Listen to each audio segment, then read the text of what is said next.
No, you can't. It's not like that. The opposite of this is the other extreme.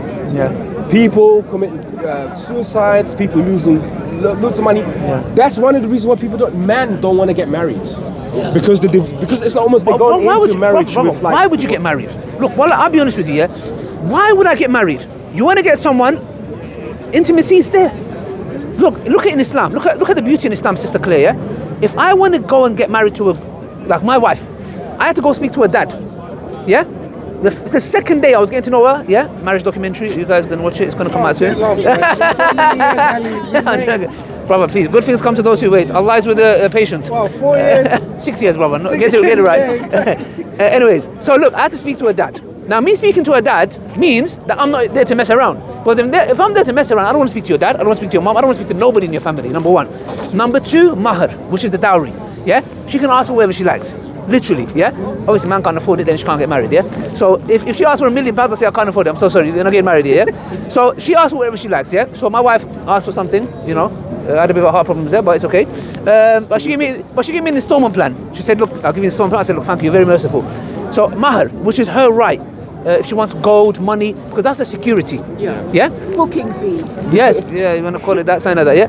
Number 3, sister, yeah? You do the nikah, which is a marriage contract, and not only that, you have to announce it.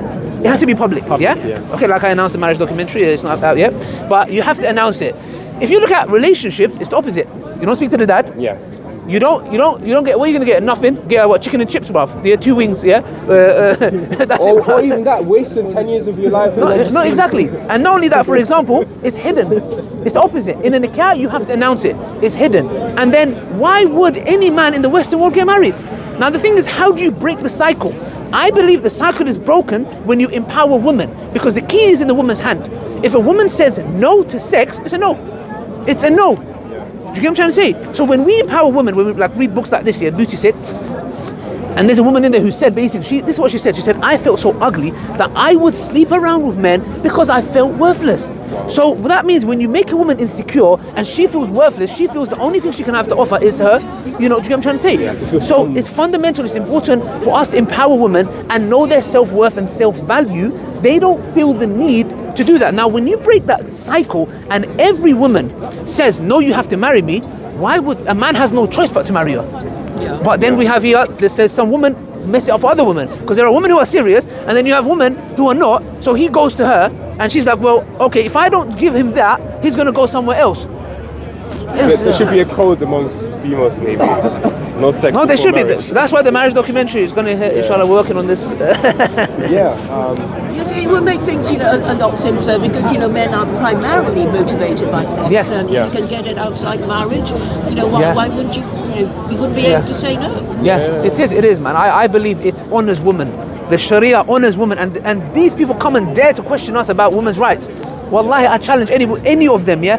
The Sharia is there to honor a woman in every aspect, to honor a woman, and dating is the biggest fraud in our time, and women are falling for it. There was an actor, you know, there was an actor, Love Island. Yeah. There was some girl there who was a presenter. She killed herself.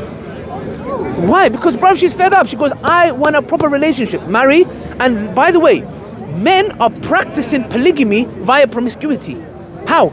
They're young. Side chick. They're young. What they're doing is they're getting into a relationship with a girl. Yeah? She thinks, and she's like, he got what he wants, he's bored now, he wants to move on. He breaks up with her. She thinks, oh, we wasn't compatible. No, he wasn't compatible. He's practicing polygamy. Now he wants to move to another girl. And then after that, he wants to move to another girl, and another girl, and another girl. But even the whole side chick, baby mama. No, but exactly. And that's a whole different issue about polygamy, and men are polygamous by nature. And even in that era, even if you look at polygamy is there to protect the woman's rights. I challenge any feminist to come and I dare anybody. Because what does Islam say? Men is polygamous by nature. If you are going to have another woman, you do it the correct way. You can't have a side chick, a mistress or girlfriend that you use in abuse. You go about it the first way you married your first wife, by going to the father, giving her rights, giving her a marriage, giving her rights, etc., etc., etc. And this stops the abuse of other women. This stops the abuse of other women. And when they don't do that, what do? They have side chicks, girlfriends, they use and abuse. Yeah, sorry, I got a bit passionate, you know. But Sister Claire, you're pro Sharia. That's very interesting. First time I met someone that's pro Sharia. You know. You should. Have you read the Quran before? Yes. Have you got one? Several translations. Yeah, I've already taken one. Thank Oh, you're already taking one. If you have any questions about Islam, feel free. If there's anything like about God, we can have a whole different discussion on that. Yeah, I'm really pleased that you mentioned the divorcing, having to marry another man before you're allowed to go back to your original husband. I was wondering about the purpose of that. Yeah. The purpose of what? The 3 times and then okay, yeah, that's marrying good. another man and then Exactly, and that's the reason why. Because what it does is, even though the man has the power of the 3 divorces, and a Muslim woman has a right to divorce outside that as well, it's there because if he knows his wife is going to, the 3rd talaq means it's over and she has to go get married again, that is something that would put him off, that would deter him, because he would know that he can't abuse the 3 talaqs, because the last one that he would give means that she would have to go and marry and have intimacy with another man. So it does seem in another perspective that he has the power, but not necessarily, because if he knows that she's going to have to move on with another man and be intimate, no man would want his wife to be intimate with another man. And that's the law. And I'm sure that even unfortunately some Muslims who abuse that even. But it's No, they do, man. Yeah, but it's they there. do. They have this thing where they go and get married just so they can go back to the husband. It's not permissible. So they go get married to someone else and have intimacy, and that man divorces her, so she can go back to her first husband, and that's not permissible. That you have to get married in the proper way of being with that person. Yeah. But it's more to do with the spirit of the law, which is kind of missing in the West. I'm Western myself, and that's certain things I'm critical about. They are in the risk. Yeah, exactly. There are certain things that I believe like you can borrow from other traditions and cultures, for sure. Claire, I would like to give you one of these. Maybe if you have any questions about Islam, God, we'll have another discussion. This was a separate discussion, but yeah, do you have any questions on this topic? I can't think of anything offhand. No problem. I didn't catch your name. My name is Ali. Ali. Nice meeting you. I'm here every Sunday. Sundays we're here. You can come visit us. Thank you very much, Claire, for your time. Thank you. Just have the mic. Yeah, no, everyone forgets. Don't worry. Yeah. Thank you very much. Bye-bye. Take care. As you get. No, she took one. Off you. Oh, is it for a non-Muslim? Okay, brothers and sisters, clearly this was an amazing conversation. And let me tell you something, Ali, I think we met someone else last week who was interested in living an Islamic life in terms of its ethics, but culturally she considered herself Christian. Yes. No, so I find this very interesting that more and more people were warming up to this very Well, they have to, bro. scripture. The thing is, it's like a disease that is spreading. When the disease is spreading, you look for the cure.